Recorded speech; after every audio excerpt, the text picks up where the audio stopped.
आज मला खूप भूक लागलेली आहे, तर बघूया आजचा मेनू काय आहे. तर ही आहे गवारीची भाजी. मला गवारीची भाजी खूप आवडते. आमच्या इथं बुधवारचा आठवडी बाजार असतो, तर मी घरच्यांना सांगतोय की एक तरी गवारीची भाजी घेऊन या. गवारीची भाजी काही जण बटाटा घालून करतात, काही जण वाटप घालून करतात, काही जण खोबरं घालून करतात. खरं मोस्टली मला शेंगदाण्याचं कूट घातलेली गवारीची भाजी खूप आवडते.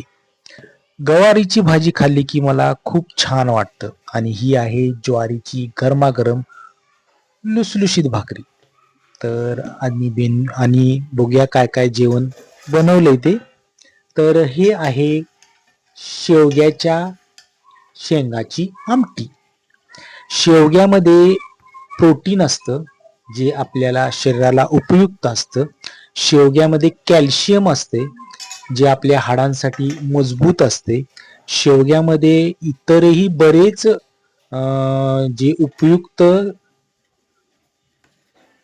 पदार्थ असतात ते आपल्या शरीरासाठी खूप चांगलं असतं. आणि हे आहे दही. हे घरी बनवलेलं दही आहे, विकत्रीचं दही नाही आहे. तर ह्या दह्यामध्ये सुद्धा प्रोटीन असतं आणि दही रोज खावं म्हणतात, कारण की दहीमध्ये चांगले गुड बॅक्टेरिया असतात जे आपल्या गट हेल्थला चांगला असते. आणि हा आहे पांढरा भात. तुम्हाला तर माहीतच आहे की मी भात खूप कमी खातो. तर अशा तऱ्हेने आपण आता खूप कडक भूक लागल्यामुळं जेवायला बसायचं आहे. तर पुढचा मेनू काय आहे बघूया. तर दही नुसतं खायचं नाही, तर त्या दह्याबरोबर थोडी साखर घालायची. दह्यामध्ये नाहीतर थोडंसं मीठ घालायचं आणि दही खायचं, म्हणजे ते आपल्या पचायला हलकं होतं.